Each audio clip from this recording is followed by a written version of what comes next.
I had heard of skinwalkers before, but always just assumed they were the Native American version of werewolves, so I never gave them much thought. Until last week when one of the co-workers at my new job told me that they were his most feared folklore creatures. He's originally from Utah, so that makes sense. He suggested some YouTube videos to watch on the subject, and after work that night I binged about 4 or 5 of the videos. I totally understand his stance on them now.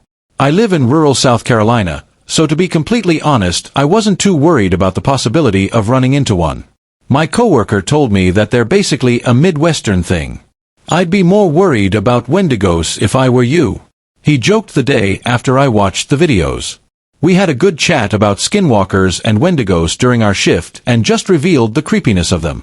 I mentioned how one of the tales said that the more you talk about skinwalkers, the more they're drawn to you, and he made sarcastic ghost noises to keep the mood light. That night I showed the videos to my fiancée. She was way more creeped out than I was. I became kind of obsessed. I love scary things and couldn't help but watch every video I came across. I discussed skinwalkers with my other horror enthusiast friends, looked up skinwalker art, read true skinwalker stories on Reddit, just dove headfirst into all things skinwalker. This went on for a few days until I started feeling a little burned out on the subject. I live in a fairly nice neighborhood where all the houses are on one side of the street. On the other side is property that used to belong to the local elementary school. The building is on the next street over, so basically it was like the school's backyard or whatever. The school shut down about 30 or 40 years ago and the county just let nature reclaim it. So directly across from my house is an old chain link fence and just overgrown woods. 2 nights ago, while I was smoking a cigarette, I heard leaves rustling across the street. I didn't bother looking up from my phone. I live across from woods. It was probably a deer.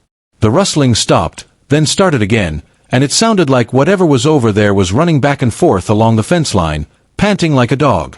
This caught my attention. There had been a few rabies cases in my town 2 months ago, so a strange dog running around in the middle of the night was definitely something I'd want to keep an eye on. I look up from my phone in the direction of the sounds, and they just stop. It was like the thing knew I noticed it. I strained my eyes, trying to see what it was, but it was obscured by the overgrowth. I didn't look away. I must have stared at the spot for at least a minute. It didn't make another sound and didn't move again, so I knew it was still there. A chill ran down my spine, and I began thinking of every skinwalker video I had watched over the last week, and I felt sick to my stomach. I quickly put out my cigarette and went inside. The next morning, I took my dog out for a short walk. She's a pug zoo named Honey and is like my child.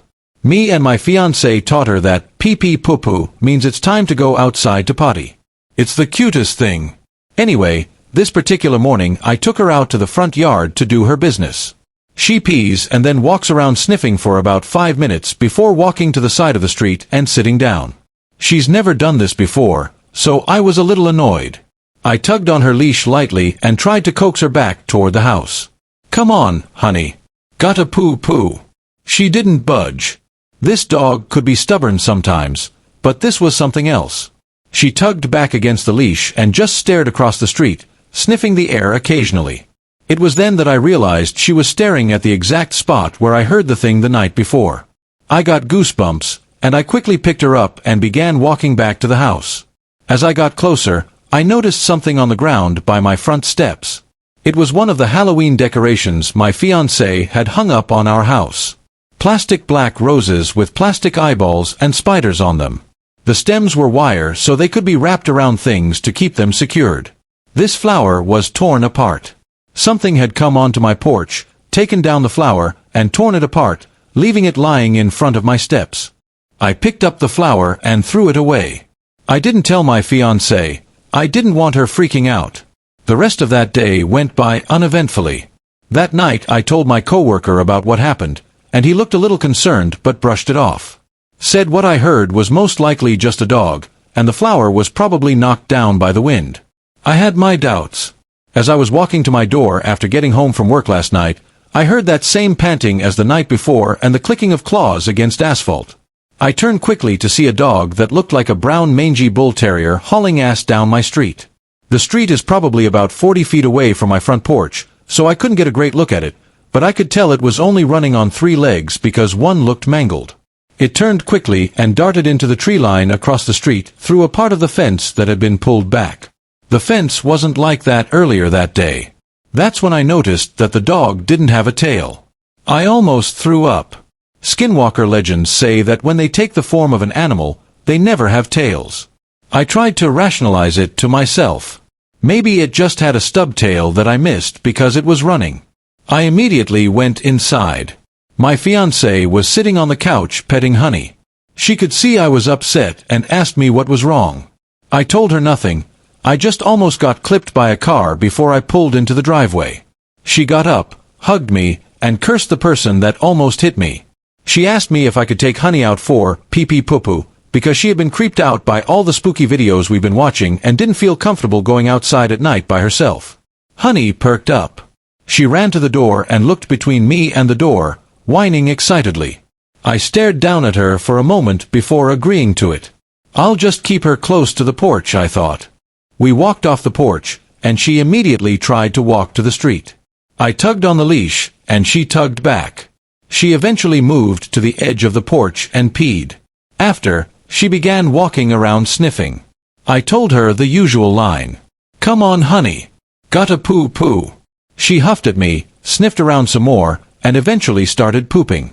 I was on edge the entire time we were outside, but being around her helped calm me down a little. Then I heard it from across the street.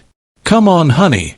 My voice, in the exact same tone and inflection as I had just said it. It sounded staticky, like an old radio broadcast. But it was definitely my voice.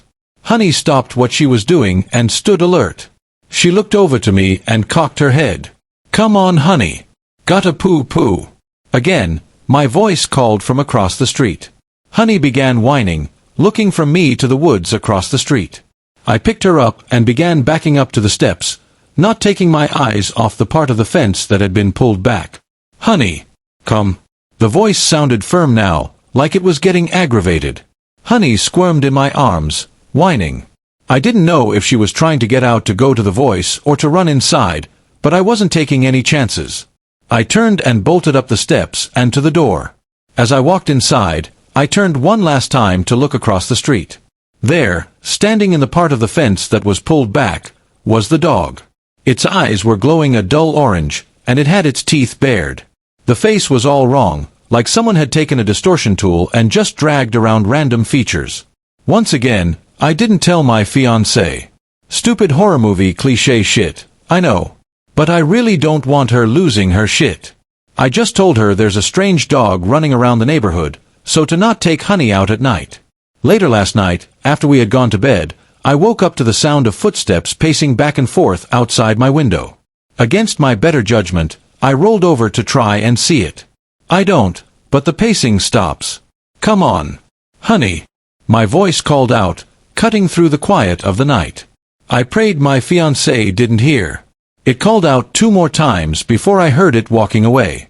I didn't sleep a wink the rest of the night.